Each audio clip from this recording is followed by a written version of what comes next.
Hi! So this is the first episode of So Jeans with Us. Yeah, Jeans Club. Jeans Club.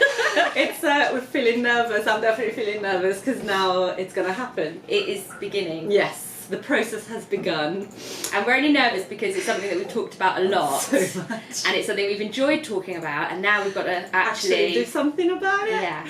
So you might have seen it in the a couple of vlogs ago, and Chloe and I are determined to make the ultimate jeans this year, and we want to do a really good job of it. Yes. So we're going to take our time. We're going to take our time. It's not going to be a fast sew. Not a fast sew. This is going to be, we're going to be thinking about it, making good choices. Good choice. Oh God, the pressure. No, but we're just going to really look into it and know what we're doing and get the fit right, because that's the thing with jeans. You need to get the fit right to make it worthwhile. And because it's going to be time consuming to make them, why wouldn't you also take the time to get that fit? Yeah, and doesn't everybody want to get the most best fitting jeans? Yes, that is the dream. The dream. And if you sew, you're a little bit closer to getting to that. Yeah. But yes, so the ultimate jeans are our jeans pattern. Yeah. So it says it's an intermediate sewing pattern, which actually makes me feel more confident, because... Did you feel it would be like an achievable sewing pattern? Yeah. Well, yeah, I definitely thought, in my mind, jeans are would be the... What's the one? The hardest. Yeah, like advanced. I think we only have one advanced pattern, and that's the Francine jacket, which is a tailored jacket, and I have made it, and it is advanced. But it is beautiful. But I'm always one to challenge myself, and I quite like doing the intermediate patterns. Yes. Because I still count myself as a beginner, because it's sort of self-taught. I think you're beyond that, though. But it's when you're self-taught, so you just think, I can do certain things, but I haven't learned all the proper way of doing things necessarily. That's the good thing about our patterns, because we show you the proper way. And that's why we want to do this one, because there is I don't know if you are, but I'm going to follow the Stitch School. Yes, oh yeah, definitely. Video tutorial so we have a full step-by-step masterclass, the ultimate guide to sewing and fitting, crucially, jeans, so that's where it will come in very, very handy. So if you get the class, you get the pattern. Yeah. I need a little bit of hand holding, and although we've got all the instructions there, it's nice to be able to see somebody, and usually you get extra tips, don't you? Yes. I think there's going to be I think I've had a look at the class, because when editing back in the day when it came out and stuff like that, editing little reels from it, I've seen some of it, but I haven't sat down and watched it. So I think it's going to be really really useful with tips with sewing with denim, and bulky denim, because that's a thing. That's the thing. So I imagine, especially when you get to the pockets, you've got it folded round, and then so that's 3 layers, and then the belt loops. Yes, I'm thinking fiddly, but also the belt loops bulky on top of a waistband, on top of something else, and then the fly as well. Yeah. But you've done a fly now. I have done a fly, so I've done the Nina jeans, and actually it's basically the same thing. Yeah, it's just going to be a different fabric. So that's going to give you some confidence. For me, I have done all of these things. What's that little pocket called? Coin pocket, potentially. Yeah, and I think it's I don't know why it's called that. I feel like in the masterclass they talk about the origin of it, potentially. I can't remember. I feel like there was something. Yeah, I mean, that's nodding back in the corner. That's you've got to put that in to make it look like a jeans. Well, that's the thing. Listen, it's all about the details, which look amazing, and that's what makes it time consuming. None of it, I don't think any of it on its, in its whole is difficult. Yeah. It's just a lot of steps. Yes. So I think it's completely achievable. I like that we've told each other that it's okay to go slowly. Yeah. I like that. It's not a race. Exactly. It's not a race. I think we're going to just meet up every few weeks, see if we have advanced in any way. So, as you can tell, we're at the very, very beginning, but I think you've got a bit further than I. So I've literally just been looking at it. Well, so this is something that's quite specific to me, but I feel like some people might relate. I do not enjoy doing toiles, so I try to do toiles not in a boring fabric. I try to do it in a fabric that maybe will lead to a wearable toile. So basically it's just like a first run. A first run, exactly. So, but do you simplify the pattern? Well, this is where I'm trying to decide how to proceed. So in theory, to do the toile for the ultimate jeans, I could just do it without pockets, without any top stitching and all of that, just to check the fit. But because I would like it to be a wearable toile. I don't think you can live without pockets. No, I can't live without pockets, exactly. So I think I'm gonna, maybe not gonna top stitch straight away. I'll do just basting together the legs to check the fit, but I will do the pockets. I'll leave out the belt loops, I think. Yeah. Because they're gonna fit so well, I'm not gonna need a belt. Do the pockets, but no top stitching. Do the pockets, no top stitching, no back pockets. You're not gonna do the back pockets? I don't think so, because one, I don't use them that much, and I think on plain jeans they look amazing. Yeah. But I have chosen something that is not plain. Oh, what, for your fabric? So, yeah. This is to make myself excited about sewing a toile. Okay. And what I thought, obviously I've bought some really nice denim for the final thing, but I'm not touching it yet. And I thought I need a fabric that's going to be not miles away from denim. Yeah, to make sure. So to make sure that the fit is similar-ish. So I thought cheap fabric, sturdy, tablecloth. Of course, everyone else was thinking that, right? That's exactly where I was going. No one has ever thought of this, but I think it's genius. Okay, go on. Because Show us I found a tablecloth on Vinted for £10. Amazing. It's over 2 meters long and over 150 wide. Amazing. So I thought that's exactly what you need. I'm going to do, I should say, the mum jeans version, which I think is the one that needs the least fabric anyway. So it's kind of cropped and rolled up, and it's got like a little cute shape. It's very you just need 80s 2.3, but you could probably version 3 2. Oh yeah, 2. Yeah, version 3. You only need 2 meters. meters. Version 3, 2 meters exactly for a size 10, and we're always quite generous with our fabric requirements. So I think it's going to be fine. Okay, I've not seen it. It's not for.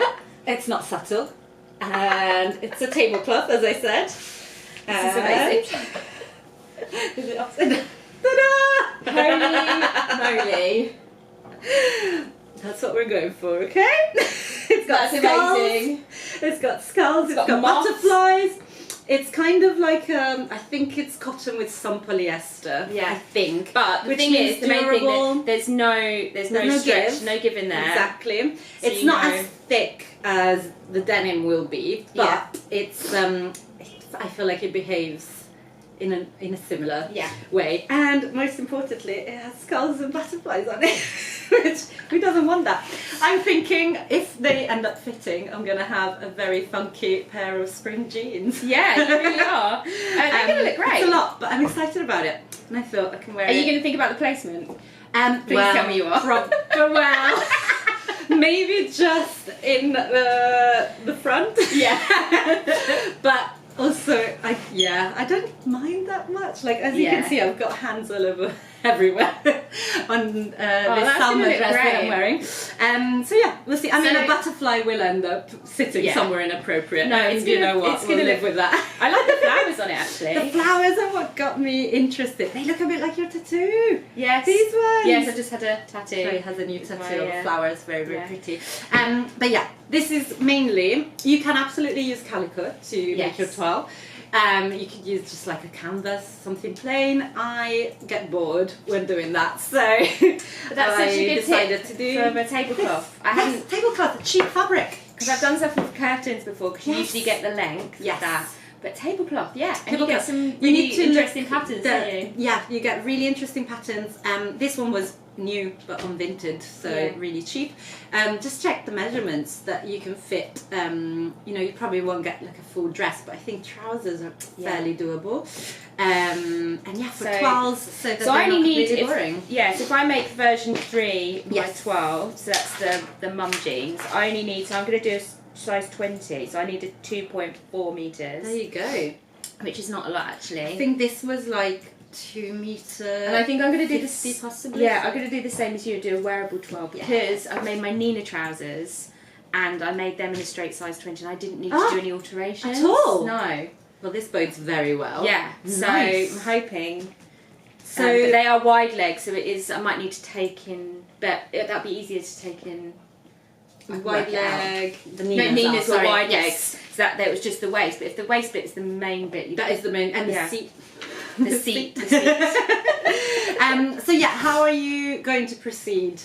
what's your first step? Obviously, print out the pattern. I'm going to print out the pattern. I'm going to start with the straight size 20 just because it fitted in the Nina and see what it turns out like. And then I think I'm going to do the same as you, and I think I'm going to go for a wearable toile. Nice. Because I think it's going to be close enough that it would be wearable. That it would be wearable, and I think because it's still quite really nice. Like with the fly, I'm going to have to do a bit more construction. I think it would be nice to have something to actually wear. Yeah.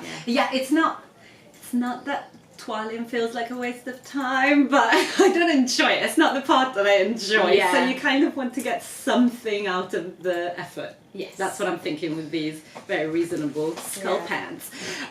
So you're just going to make the straight size 20 because your experience with other trousers from sewing. You already know what kind I'm going to do something different. Yeah. So I always, with every pair of trousers that I sew, before I even cut out the pattern, I have a trouser block that I've drawn from my measurements, and we have a class on Stitch School that shows you how to do that, and I could not recommend it enough, especially if you tend to find that trouser patterns don't fit you straight away, straight out of the packet, which most don't. Yes. But it's basically you draw the shape of your everything to do with trousers.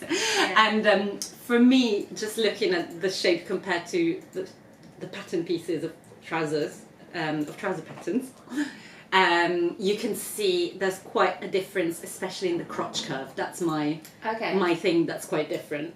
And so instead of every time doing a toile, taking things in, letting things out, instead of doing that, I know that is the problem every time. Straight away I take my trouser block, I lay it on top of the pattern piece for the front and for the back, and I draw in my lines, if that makes sense. Yeah. So that you then need to kind of smooth the line, like the edges of the pattern with the line that you've drawn going by your shape. But it's so much quicker for me, and I prefer to do that on the paper rather than after. Because I from experience I've seen that it tends to get me much closer to the right fit. Without doing too many toiles. So that is my plan. I'm gonna start work. I can't promise when, but I will do that. So I'll do the paper part first, and I'm really gonna check the finished measurements, because sometimes, so I'm usually a size 10, but when things are fitted, I tend to grade from 10 at the waist to a 12 at the hips, and I feel like the jeans will probably be quite fitted. So I'm just gonna check those finished measurements and see if that's something I need to do. And again, that's a change I do on the paper. Yeah. So all these things I kind of prep before I even touch the fabric. And hopefully that will get me to a decent place. Then I'll make the toile with those altered patterns. Yeah. And then see if there's anything else that I want to adjust. Nice. There is. But they're smaller things, you know? Easy, So like just, letting out a bit here, taking it in at the back, that tends to happen. And also another thing I'm going to do, which I think I mentioned before as well, is I'm going to do a curved waistband. And that's to stop that gaping. Stop that gaping here. That's quite a common one, isn't it? It's a very common one, and it's not as hard as you might think. I think we have a tutorial coming to Stitch School in the next few months, so keep an eye out for that, because that's a really handy, it's not difficult, it's not lengthy, but a really, really handy alteration. So that's how I'm going to proceed. You're going to find some fabric, find some tablecloth or curtains. So depending on how long that takes, next time you might see maybe your wearable toile. Maybe. You might see my pattern. I think that would be interesting to see the pattern compared to, like, from the start, like the plain pattern compared to what I end up with. I think that would be interesting to see. Good. And maybe we'll see your fabric. Potentially. Yes. Would you go for something sensible, like a canvas in a plain colour? I don't know. I think I want to do sensible. Yeah. But the reality is I might just be like... Skulls? Yeah. I might see something and be like, I need this. It's just to keep my mind entertained, I think. that I went for this. Yeah, but there's a reason why like we like sewing, and it's about making something unique and something that you like. So you got to keep it true to yourself. Exactly. So yeah, we're gonna get started in the next few weeks, months. Who knows? But we'll keep filming these little catch-ups. And if anyone else is starting on the jeans journey with us, please let us know. Tell us what you're doing. What do you look for in like a nice fitting jeans? What are you trying to aim for? Yeah, that's a good point as well. Also, people like different fits, don't they? And that's helpful looking at the finished measurements. That gives you an idea as well. Do you make toiles like muslin toiles, or do you make these toiles? This kind of toiles? Are you a wearable toile person, or are you anyone just going straight in? Ooh, see that with jeans. I think I've got some really, like, not crazy expensive, but nice denim that I bought, and I'm too scared to go straight in with that one. Too scared. We'll see. So yeah, one toile at least. We'll see what happens. But we'll see you again soon. Give this video a like, and let us know in the comments if you're joining Jeans Club and any questions about the class, about the pattern. And we'll see you again very soon. Okay. Bye.